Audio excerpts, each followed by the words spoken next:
तो आदाब, नमस्कार, गुड इवनिंग, सत श्री अकाल। एक बार फिर आप तमाम लोगों का स्वागत है क्राइम तक की कहानी के इस एपिसोड में। उम्मीद है पूरी फैमिली अच्छी होगी, अपना ख्याल रख रही होगी। कल की कहानी पे बहुत सारे मेल आए, आज की कहानी के बाद मैं उसको एक एक कर आपको बताऊंगा। लेकिन एक बहुत ही इंपॉर्टेंट मेल भी आया, एक उसी फैमिली से, एक उनकी कज़न, जो उन्होंने बताया कि उनकी मामी की सिस्टर थी वो, तो उनका फ़ोन आया, बल्कि सॉरी मेल आया, और वो क्राइम तक फैमिली मेम्बर हैं। तो उन्होंने क्या लिखा है इस कहानी के ऊपर जो मैंने कल सुनाई, वो आपके सामने रखूँगा, बाकी लोगों की राय भी रखूँगा। उससे पहले आज की कहानी। कोई भी criminal, terrorist, serial killer, rapist, बचपन में मैं सोचता था, या आप लोगों के भी शायद ये जहन से गुजरा हो कि ये कौन लोग होंगे, कैसे दिखते होंगे, क्या करते होंगे। लेकिन ये सब हम आपके बीच में ही रहते हैं, हमारे जैसे इंसान होते हैं, लेकिन रास्ता अलग चुन लेते हैं। आज की कहानी एक ऐसे सीरियल किलर की कहानी है जिसके बारे में जब सच्चाई सामने आई तो कोई भी इस बात पर यकीन करने को तैयार नहीं था कि ये शख्स एक नहीं, दो नहीं, बल्कि 11 लोगों का कत्ल कर चुका है। और यकीन न करने की बड़ी अहम वजह भी थी। वजह ये कि ये वो शख्स था जो बेहद होनहार, बुद्धिमान, शरीफ, नेक, मिलनसार, स्वभाव का बहुत अच्छा, एक अच्छा पति, एक अच्छा पिता। इसके अलावा उसे आयुर्वेद की पूरी नॉलेज, रियल एस्टेट की उसे पूरी जानकारी, साथ ही अलौकिक शक्तियाँ जो होती हैं उसका ज्ञान, पूजा पाठ, तंत्र मंत्र, इन सब चीज़ों का ज्ञान, और इन सब से ऊपर एक ऐसा शख्स जिसको ख़जाने की खोज का माहिर माना जाता था। तो सोचिए इस आदमी के कितने रूप, कितने शक्ल, कितनी खासियत, कितनी खूबियाँ। और जब ये चेहरा पुलिस के ज़रिए लोगों के सामने आया तो लगा कि ये कैसे मुमकिन है। एक शख्स जो इतनी सारी खूबियों का धनी है, जो बिल्कुल आम लोगों के बीच में रहता है, और एक पारिवारिक इंसान है जो बेटे को वक्त देता है, बेटे के साथ खेलता है, पत्नी को खुश रखता है, पड़ोसियों से मिलता जुलता है, बुज़ुर्गों की इज्जत करता है, महिलाओं को रिस्पेक्ट देता है। वो आदमी ऐसा कैसे कर सकता है? लेकिन जैसा कि शुरू में कहा और टीज़र में भी है, कई चेहरों वाला ये वो एक चेहरा था जिसके पीछे की एक खूंखार या खौफनाक कहानी दफन थी। यह कहानी हैदराबाद की है। हैदराबाद से लगभग 130 किलोमीटर दूर एक जगह है, उसका नाम है नगर कुरनूल। तो ये जो इलाका है नगर कुरनूल, एक आम इलाके जैसा ही है। इसी नगर कुरनूल में ये कई चेहरों वाला ये चेहरा रहा करता था। इसकी एक पत्नी थी, 2 बच्चे थे, प्रॉपर्टी का काम था। इसके अलावा इसके बाकी जो काम थे, आयुर्वेद का ये विशेषज्ञ माना जाता था, वैद्य, लोगों को दवाएं देता था फ्री में। इसके अलावा ये फिर जो बहुत सारी चीज़ें हमारी दुनिया में इर्द गिर्द होती हैं, भूत प्रेत, ये वो, ओझा नहीं था, लेकिन लोगों को बताता था कि इस आत्मा होती है तो क्या होता है, ये सारी चीज़ें बताता था। और साथ ही साथ इसको एक धुन था बचपन से ही, और धुन ये कि दुनिया में बहुत सारे गड़े हुए ख़जाने छुपे हैं। उन ख़जानों के बारे में इसे जानकारी मिलती है और वो ख़जाना फिर ये ढूंढ लेता है। उसके इस जुनून और इसके इस पागलपन के चर्चे बहुत दूर दूर तक थे। लेकिन खैर इसके बाद ये सब कुछ चल रहा था, ठीक ठाक था। अभी इसी 12 दिसंबर, 12 दिसंबर को एक मामला सामने आता है। होता ये है कि 12 दिसंबर को एक शख्स जिसका नाम वेंकटेश है, वो अपनी बीवी से ये कहता है कि उसे ये नगर कुरनूल से दूर रहा करते थे कि एक प्लॉट ख़रीदना है उन्हें और नगर कुरनूल जाना है, और वहाँ एक शख्स है जिसका नाम है रामटी सत्यनारायण। तो उससे सौदा हो चुका है, तो प्लॉट का रजिस्ट्री और बाकी चीज़ें करनी है और हम लौट आएंगे। मैं अपने 2 दोस्तों के साथ जा रहा हूँ, लेकिन तुम एक काम करो, अगर लेट हो जाऊँ, ना आऊँ, तो तुम ये नंबर रख लो, और मेरा नंबर काम ना करे तो एक और शख्स जिसका प्लॉट मैं ख़रीदने जिससे जा रहा हूँ, सत्यनारायण, उनका भी मैं नंबर और नाम तुमको दे देता हूँ, और ये मेरे 2 दोस्त तो साथ जा ही रहे। उसके बाद वेंकटेश चले गए। अब जब वेंकटेश चले गए, लौट कर आना था 2 दिन बाद, 2 दिन बीत गया, वो लौटे नहीं। बीवी इंतज़ार करती रही, दोनों दोस्तों को पूछा, दोस्त ने कहा कि हम तो जा ही नहीं पाए थे, वो वहाँ फिर अकेले निकल गए। अब बीवी को याद आया वेंकटेश की कि उन्होंने एक नंबर दिया जिस शख्स से प्लॉट ख़रीदना है। बीवी ने उस शख्स को फ़ोन किया, यानी कि सत्यमूर्ति को फ़ोन किया, सत्यनारायण को। सत्यनारायण ने कहा कि हाँ वो आए तो थे लेकिन चले गए, उसके बाद मुझे कोई जानकारी नहीं है। अब बीवी परेशान, क्या करे, फिर उसने उनके दोनों दोस्तों को साथ लिया और पहुंच गई उसी नगर कुरनूल में और जाकर सत्यनारायण को ढूंढने लगी।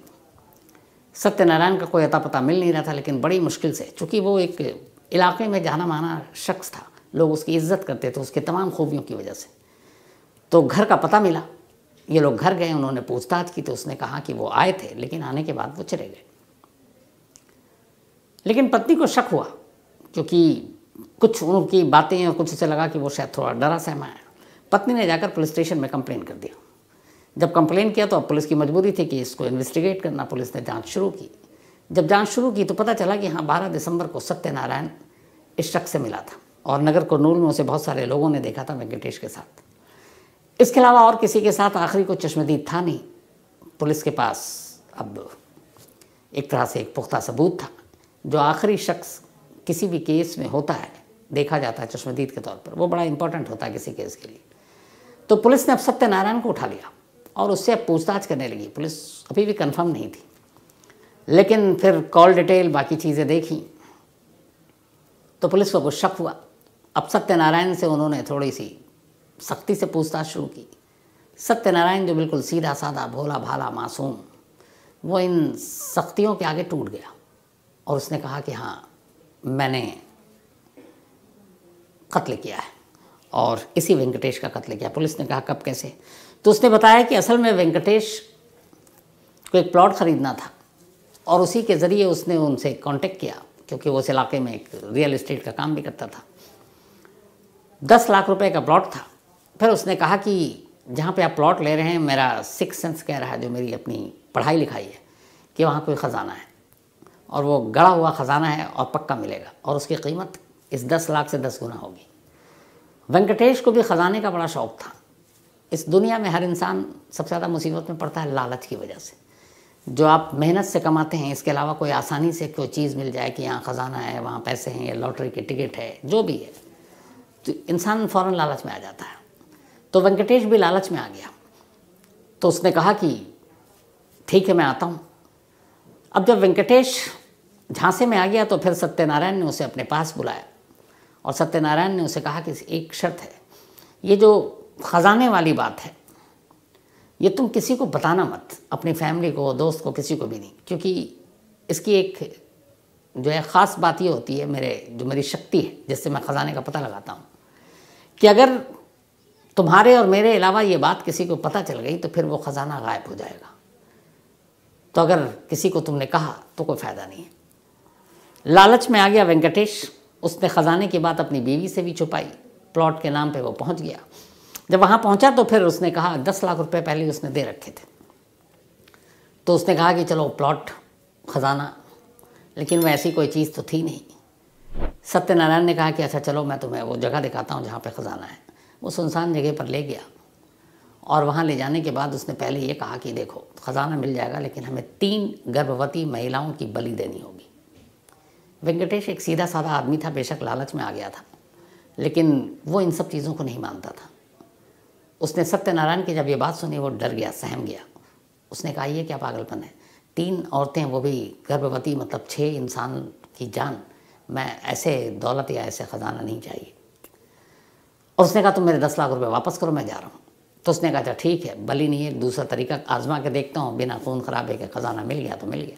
उसने वहीं पर बैठकर कुछ अनुष्ठान टाइप की चीज़ें शुरू कर दी और फिर प्रसाद के तौर पर वेंकटेश को एक कटोरे में दूध दिया। कहा ये पी लो। दूध में जहर मिला हुआ था। वेंकटेश ने दूध पिया, बेहोश हो गया। इसके बाद वज़नी पत्थर उठाया और वेंकटेश के सर पे मारा और वेंकटेश की मौत हो गई। लाश वहीं पहाड़ियों की तरफ फेंक दिया, वापस चला गया। अब उसने वेंकटेश की ये कहानी पुलिस को सुना दी। पुलिस को लगा चलो एक कत्ल का मामला था, उन्होंने सुलझा दिया। लेकिन उसी पुलिस टीम में एक अफसर था और कहते हैं कि छोटी छोटी चीज़ों को अगर कोई पकड़े तो बहुत बड़ी बात हो सकती है। अब उसने सारी कहानी एक मर्डर की तो सुना दी। उस पुलिस वालों को याद आया कि इस इलाके में और भी कई, मतलब पिछले 2-3 सालों में कुछ कत्ल हुए हैं और वो अनसॉल्व्ड हैं, और कुछ ऐसे हैं जिनमें जिस तरह से वेंकटेश को मारा गया लगभग वैसे ही है। अनुष्ठान और पूजा और ये सारी चीज़ें, बातें उसे याद आने लगी। उसने कुछ कहा नहीं। उसने अपने मुखबिरों को लगाया और बोला कि यार पता करो इस नगर कुरनूल इलाके में और पिछले 2-3 सालों में कुछ हुआ ऐसा। मुखबिरों ने बताया कि हाँ, 2020 में एक पाशा नाम का शख्स था जिसकी अपनी एक ज़मीन थी, खेतीबाड़ी करता था। उस ज़मीन पर एक दिन पौधे लगाने के लिए जब वो ज़मीन को कुरेद रहा था तो कुछ पुराने ज़माने के टूटे हुए बर्तन बाहर निकले तो उसने देखा, उसे लगा कि उसकी ज़मीन के अंदर ख़जाना है। अब पाशा को ये मालूम था कि उसी के इलाके में रहने वाला सत्यनारायण ख़जाने का माहिर है, खोजी है, बहुत ज्ञानी है। तो उसने चुपचाप से ये बात सत्यनारायण को बताई और कहा कि ऐसे ऐसी बात है, मैं ज़मीन से ऐसे ऐसे पुराने दौर के बर्तनों के टुकड़े मिले हैं, मुझे नहीं मालूम कितने कीमती हैं। सत्यनारायण ने पाशा से कहा कि ठीक है, मैं देखता हूँ और अपनी शक्ति के ज़रिए पता करता हूँ तुम्हारी ज़मीन पर ख़जाना है कि नहीं। उसके बाद उसने उसको अगले दिन कहा कि हाँ, तुम्हारे ज़मीन में ख़जाना है, लेकिन कहाँ, कितने नीचे है, ये बताने की फ़ीस लूँगा, पर उस ख़जाने की कीमत इतनी है जितना उसका एक प्लॉट था और उस प्लॉट की कीमत थी 10 लाख रुपए। अमूमन ये 10 लाख के आसपास के ही चीज़ों पे नज़र रखता था। उसने कहा प्लॉट तुम मेरे नाम पे कर दो, इसकी रजिस्ट्री, इससे 10 गुना ज़्यादा ख़जाना तुम्हें मिलेगा और वो मैं ही दिला सकता हूँ। पाशा भी लालच में आ गया। उसने कहा शर्त यह है कि इस ख़जाने का जिक्र तुम किसी से नहीं करोगे, अपने घर में भी नहीं करोगे। सत्यनारायण की खूबी ये थी कि जब भी वो अपने शिकार को फांसता, फांसने से पहले वो उसका भरोसा जीतता था। वो उससे खूब सारी बातें करता और ये पता कर लेता थोड़ी देर में कि इस आदमी को किस चीज़ का शौक़ है, ये किस टॉपिक पे बात करना चाहता है। वो जिस टॉपिक पे बात करता सत्यनारायण उसी टॉपिक पर बात करता, इसलिए ताकि वो उसका भरोसा जीत सके। किसी को स्पोर्ट्स पे बात करनी वो उस पर करता, फिल्म पे करनी उस पर करता, हिस्ट्री पे करनी उस पर करता, आयुर्वेद पे करनी उस पर करता, अलौकिक शक्तियों पे करनी होती वो उस पर बात करना शुरू कर देता, ख़जाने की बात होती वो उस पर बात करना शुरू करता और लगातार बात करता। उसके बाद फिर वो अपने शिकार को फांसता और असली मकसद जो होता तब पूरा करता। इतना वो टाइम ले लेता कि सामने वाला कहता कि यार ये आदमी ज्ञानी है और वो उसकी पूरी तरह से चंगुल में फंस चुका होता और वो ऐसी कोई हरकत नहीं करता जिससे सामने वाले को शक होता। तो पाशा के साथ भी उसने ऐसे ही किया, उससे तमाम बातें की।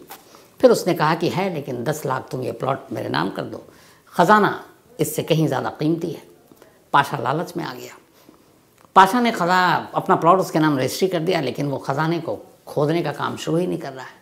कुछ वक्त बीता, पाशा को गुस्सा है। उसने कहा तुम मुझे बेवकूफ़ बना रहे हो, तुम मेरा प्लॉट वापस कर दो। इसने कहा नहीं ऐसा नहीं, थोड़ा सा रुक जाओ। कुछ मोहलत दी, पाशा रुक गया। अब सत्यनारायण को लगा कि ये तो पीछा छोड़ेगा नहीं। एक रोज़ अचानक 2020 की बात, अप्रैल का महीना, उसने कहा कि कल मुझे पता चल गया है कि ख़जाना कहाँ है, लेकिन उस ख़जाने को खोदने से पहले एक अनुष्ठान करना होगा, अनुष्ठान तुम्हारे घर में होगा। पाशा खुश हो गया। अब वो सारा नींबू, काली मिर्च, जो भी चीज़ें होती सब लेकर घर पहुंचा, पूजा पाठ, और वहाँ पे घर पे उसने काम ये शुरू कर दिया और ये सब कुछ करके चला गया। पाशा ने ख़जाने की बात या सत्यनारायण को प्लॉट देने की बात किसी को बताई नहीं थी। देर रात ये सब कुछ हुआ और वो निकल गया। अगले दिन सुबह पाशा का एक कज़न घर में आता है, क्योंकि पाशा पहुंचा नहीं था खेत में। तो जब वो घुसा तो देखा कि रसोई में पाशा की लाश पड़ी है। जब वो अंदर कमरे में गया तो देखा कि पाशा की वाइफ की लाश पड़ी है। दूसरे कमरे में गया तो उसकी बेटी की लाश पड़ी थी। अब ऐसा लगा कि इन सब ने सुसाइड किया है, लेकिन फिर उसकी नज़र वो सारे पूजा पाठ की सामग्री पर पड़ी तो उसे लगा कुछ और है। फिर रिश्तेदारों ने पुलिस में खबर दी, लेकिन किसी ने आखिरी बार पाशा को देखा नहीं और इस ख़जाने और प्लॉट की बात किसी को पता नहीं थी, इसलिए मामला सत्यनारायण तक गया नहीं। जब ये कहानी और पाशा की फैमिली के कत्ल की बात आई तो फिर उस पुलिस वाले ने तफ्तीश अपनी तरफ से शुरू की तो पता चला कि हाँ, ये प्लॉट जो है रजिस्ट्री सत्यनारायण के नाम पर हुई। अब यहाँ कड़ी जुड़ी वेंकटेश और इसकी। उसने अपने साहब को बताया। अब साहब की भी आंखें खुली, उन्होंने पूछा। थोड़ी देर के बाद उसे लगा कि अब एक कत्ल में भी वही सज़ा है, 4 और बता दूं तो वही है। फिर उसने कहा साहब, वेंकटेश अकेला नहीं है, मैंने पिछले 3 सालों में 11 लोगों को मारा है। अब पुलिस सुनते ही यकीन नहीं हो रहा, क्योंकि वो शख्स जब ये बता रहा है तब भी वो उतना ही भोला, उतना ही मासूम, उतना ही ज्ञानी, बिल्कुल वैसा ही। उसको देखकर यही नहीं एहसास होता है कि आदमी एक सीरियल किलर, इसने 11 लोगों की जान ली होगी। अब वो एक एक कर अपने शिकार का नाम बताता जाता है। जब शिकार का नाम बताता जाता है उसके हिसाब से पुलिस तफ्तीश करती जाती है। वो जो कह रहा था सब सच था। एक एक करके तमाम केस स्टडी, तमाम अनसॉल्व्ड मर्डर के केसेस उसी इलाके में नागरकोर्नूल में पुलिस ढूंढती है और सब में सिमिलरिटी यही आती है कि ये सभी मामले ऐसे थे जिसमें या तो प्लॉट इन्वॉल्व था या पैसे दिए गए थे। और ये भी था कि एक दो लोगों ने खामोशी से ही सही लेकिन ये कहा था कि शायद ख़जाना हमें मिलेगा, लेकिन कहाँ मिलेगा उन्होंने इसके डर से नहीं बताया। अब जो कुछ उसने कहा, 11 के 11 कत्ल की कहानी पुलिस के सामने थी। तफ्तीश शुरू हुई और सारे मामले सच निकले। अब पुलिस ने उससे लंबी पूछताछ की। उसने पूछा कि तुमने ऐसा क्यों किया। उसने कहा कि कभी मैंने सोचा नहीं था कि मैं एक कातिल बनूंगा, सीरियल किलर तो बहुत दूर की बात है। ज़्यादा पढ़ा लिखा था नहीं, ठीक ठाक अपने प्रॉपर्टी या रियल एस्टेट का धंधा से कमा लेता था। आयुर्वेद का भी ठीक ठाक चल रहा था। पैसे हालांकि लोगों से लेते नहीं थे, जो देने की हैसियत रखता उससे ले लेता था। लेकिन बचपन से एक जुनून, एक शौक़ था और उसे कई बार सपने आते थे कि उसे कहीं ख़जाना मिलेगा गड़ा हुआ।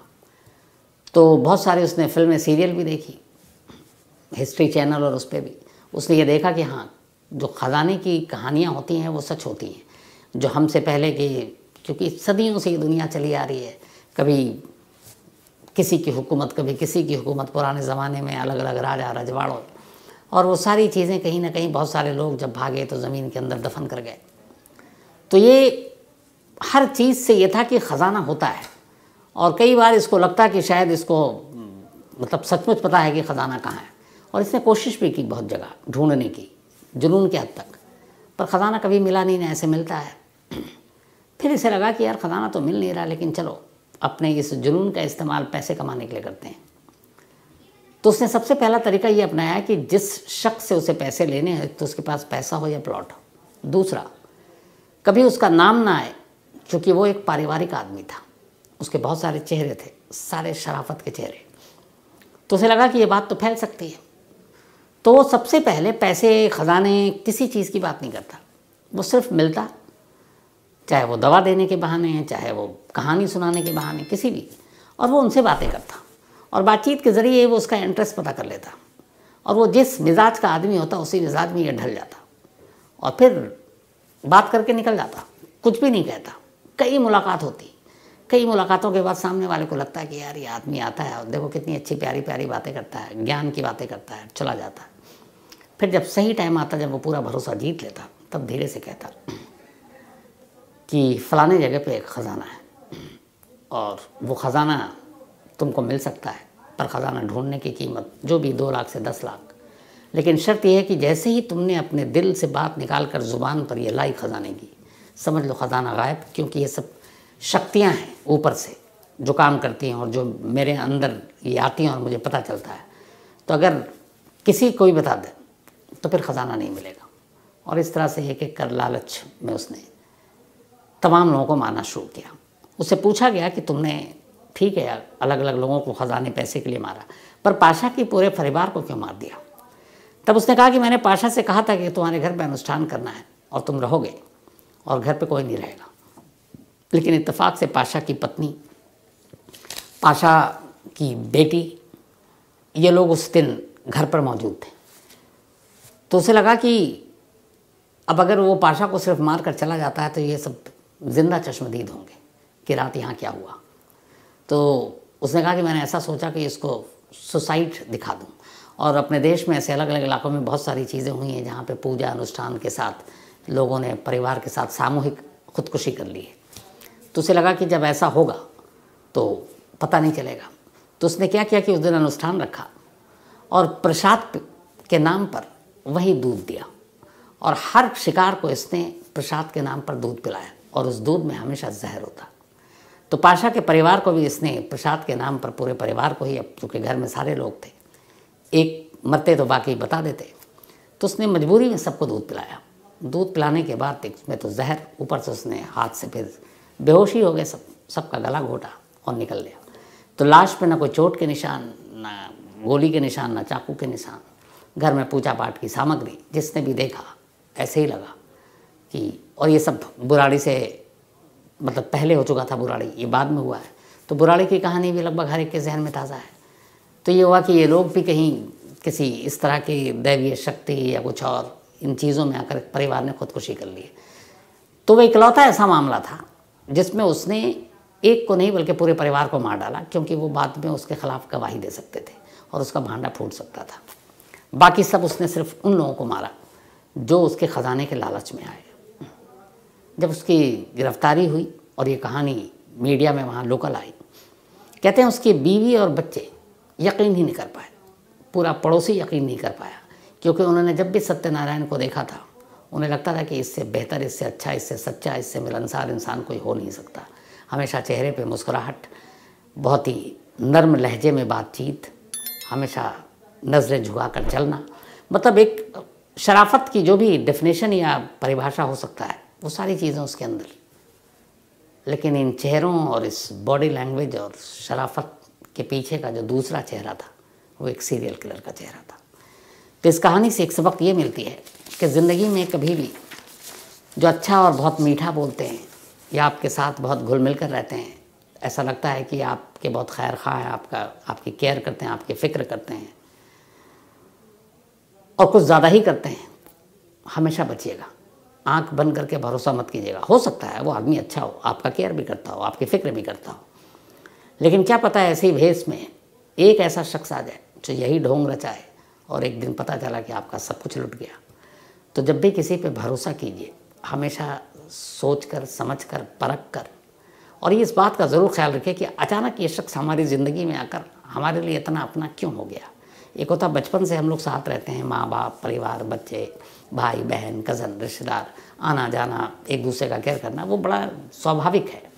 लेकिन एक अचानक आपकी ज़िंदगी में कोई छम से बाहर से आए और आपका बेहद करीबी हो जाए और आप आंख बंद करके भरोसा करें, ये भरोसा बहुत ख़तरनाक होता है। ज़रूरी नहीं हर एक के लिए, लेकिन हो सकता है। तो इस कहानी से यही सबक मिलता है। फ़िलहाल कहानी में आज इतना ही, लेकिन कहानी ख़त्म करूँ उससे पहले वही अपना सिलसिला। आज निंटू का भी जन्मदिन है, सुप्रतिम बनर्जी। आज इसीलिए पता नहीं आज दोपहर कहानी सुनाई थी कि नहीं दीपक, अच्छा छुट्टी लिया उन्होंने आज, और लेना भी चाहिए। तो निंटू सुप्रतिम बनर्जी का क्यूट सा बेटा, बहुत ही प्यारा है। आज उसका बर्थडे है, तो हैप्पी बर्थडे निंटू, हमेशा अच्छे रहो, खुश रहो और पापा को खूब तंग करते रहो। और तुम्हारा बर्थडे गिफ्ट ड्यू रहा। शिवांगी और शिवांशु तिवारी, ये दोनों टेंस हैं, जुड़वा हैं, दोनों भाई बहन हैं और इन दोनों का ही आज जन्मदिन है। तो शिवांगी और शिवांशु, आप दोनों को हैप्पी बर्थडे। आज तो घर में बहुत चहल पहल होगी और ट्विंस का बर्थडे मुझे पता नहीं क्यों बहुत अच्छा लगता है। पूनम वार्ष्णे, इनका भी आज जन्मदिन है, तो हैप्पी बर्थडे पूनम जी। और ये नीरज वार्ष्णे जी की पत्नी है और हर्षवर्धन इनके बेटे हैं, दोनों ने भेजा है, तो हैप्पी बर्थडे पूनम जी। साथ ही अनुभव, इनका भी आज बर्थडे है, तो हैप्पी बर्थडे अनुभव, ये बस्ती से हैं। इसके अलावा मानवर सिंह रावत, इनका भी आज जन्मदिन है, तो हैप्पी बर्थडे मानवर सिंह जी। और ये भेजा है प्रिया नेगी जी ने, प्रिया नेगी जी के पति हैं मानवर, और ये चमौली कर्णप्रयाग में रहती हैं। चिराग सुभाष नागांवकर, इनका भी आज जन्मदिन है, तो हैप्पी बर्थडे चिराग। और ये भेजा है प्रीति और प्रीति महेश केमकर जी ने, तो थैंक यू सो मच। और मैंने आप लोगों से कहा था शुरू में, कल की कहानी पे बहुत सारे मेल आए, हालांकि कुछ में तो बड़े सवाल लोगों ने मुझसे इतने टेक्निकल पूछ दिए हैं। अमूमन पुनर्जन्म में होता ये है कि एक बच्चा जब पैदा होता दूसरे घर में और ये होता, तो ये कहा जाता है कि वो कहीं मौत हुई, उसके बाद इस घर में जिसने जन्म लिया ये उसका पुनर्जन्म है।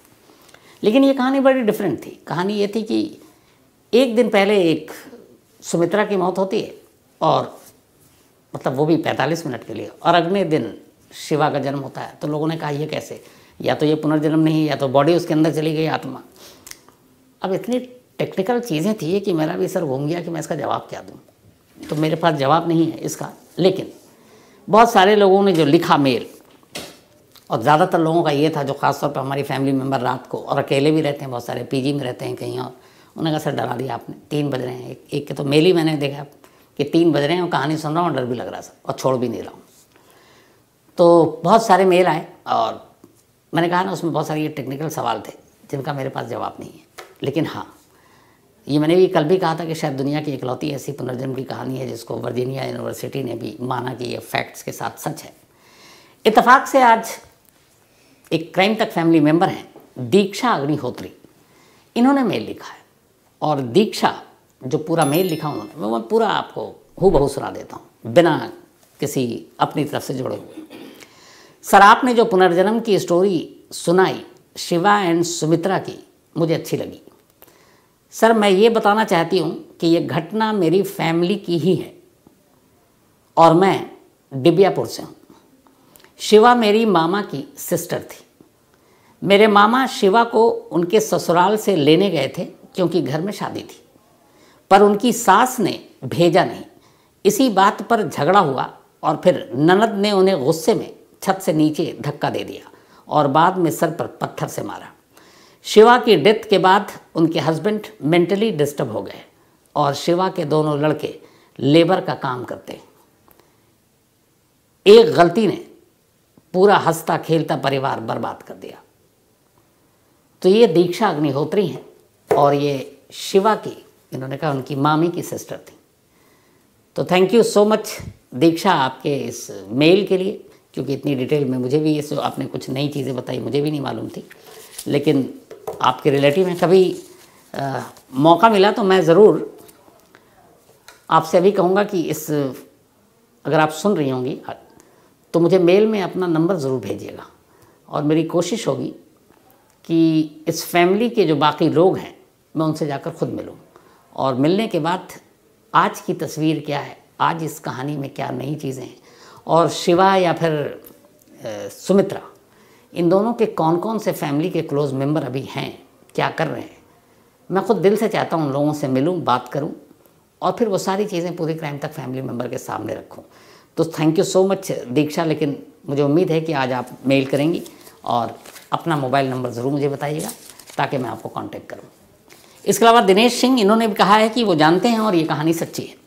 साथ ही राघवेंद्र किशोर, इन्होंने भी इस पर जिक्र किया है। राजा चावला, इन्होंने कहा था डर लगा। अक्षय कावरे को भी डर लगा। Professor Sudhir Kumar Tewatia, thank you so much, और मैंने आपको मेल कर दिया है सर नंबर। साथ ही अरिजीत प्रमाणिक, ये मुझसे पूछते हैं कि डेली रूटीन आपका क्या है, आप कैसे मैनेज करते हैं। किसी दिन अरिजीत डिटेल में बताऊंगा सुबह से रात तक। और हाँ, इन्होंने ये भी लिखा कि अभी मैच चल रहा है तो विक्रांत गुप्ता जी के साथ आप शो पर आइए क्रिकेट के भी, और उन्हें यहाँ बुलाइए। मैं उनको यहाँ बुलाता हूँ। फ़िलहाल क्रिकेट के शो से मैं थोड़ा कुछ दिनों के लिए मैंने दूरी बना रखी है। उसकी वजह ये है कि अभी भी वो 19 नवंबर दिमाग से निकला नहीं है। वो अहमदाबाद का स्टेडियम, वो इंडिया और ऑस्ट्रेलिया का मैच, तो एक बार उससे पूरी तरह उबर लूँ, फिर क्रिकेट के बारे में खूब सारी बातें करूँगा। और वैसे भी हाँ, उस पर याद आया, फिर एक और भी अभी दिल टूट गया जब पता चला कि रोहित शर्मा को मुंबई इंडियंस ने कैप्टनशिप से हटा दिया और हार्दिक पांड्या को लिया। जिस दिन ये खबर मिली, मैंने और मेरी बेटी दोनों ने मुंबई इंडियंस को अनफॉलो कर दिया, क्योंकि रोहित शर्मा ने जिस तरीके की वर्ल्ड कप में कैप्टनशिप की, 10 मैच, वो यादगार मैच, बस एक बुरा दिन था हमारा। और निस्वार्थ, मतलब अपने माइलस्टोन के लिए नहीं, हर मैच में रोहित शर्मा ने टीम को एक बेहतर स्टार्ट देने के लिए अपने विकेट की कुर्बानी दी कि आउट हो कुछ हो, लेकिन दूंगा बेटर स्टार्ट ताकि आने वाले बैट्समैन को रन रेट की चिंता नहीं करनी चाहिए। बड़े अरसे के बाद, मुझे लगता है धोनी के बाद ऐसा कैप्टन मिला था हमें, और नेशनल कैप्टन, हमारी टीम इंडिया के कैप्टन, और उनको फिर मुंबई इंडियन ने हटा दिया। हार्दिक पांड्या जो छोड़कर गुजरात टाइटन चले गए, वापस आए और कैप्टनशिप की शर्त पर आए और उनको बना दिया। तो मैं अकेला नहीं हूँ, मुझे लगता है कि मेरे जैसे लाखों होंगे फैंस जिनका इस फैसले से दिल टूटा है, और मैं मुंबई इंडियंस के इस फैसले के साथ बिल्कुल नहीं। तो इसलिए इस बार आईपीएल में मुंबई इंडियंस, मैं रोहित शर्मा को सपोर्ट करूंगा, हर मैच में चाहूँगा आईपीएल में वो अच्छा खेलें, पर मुंबई इंडियन मैच हारे। आप लोग भी अपनी राय दे सकते हैं वैसे। इसके अलावा उमर शहजाद, ये पाकिस्तान से हैं, और शहजाद साहब आपने ठीक कहा, और आज मेरे सामने इत्तेफाक से दीपक खड़ा हुआ, क्योंकि शिकारपुरी की फैमिली में कहीं कुछ एक दूर के रिलेटिव उनकी डेथ हो गई थी, तो वो नहीं है। ये मैंने कई बार कहा भी है, तो दीपक तुम ऐसा कर सकते हो, जैसे सिर्फ उमर शहजाद पाकिस्तान से नहीं और भी लोगों का है, कि जो हम टीज़र देते हैं उसको 2 लाइन इंग्लिश में लिखें, 2 हिंदी में लिखें। ये तो पॉसिबल है, हमने कई बार कहा है। तो एक काम करो, कल से ये रूटीन बना लो एकदम, गीता और कुरान, कि इससे नहीं हटना है। एक टीज़र इंग्लिश में होगा और एक हिंदी में होगा, तो उससे लोगों को आसानी होगी। Thank you so much Umar साहब इस तरफ ध्यान दिलाने के लिए। राजेंद्र सिंह रावत, इन्होंने कहानी की फरमाइश की। तो आज कहानी में इतना ही। अब आपसे मुलाकात होगी कल रात 9 बजे किसी नई कहानी के साथ। तब तक अपना और अपनों का ख्याल रखिएगा। Thank you very much.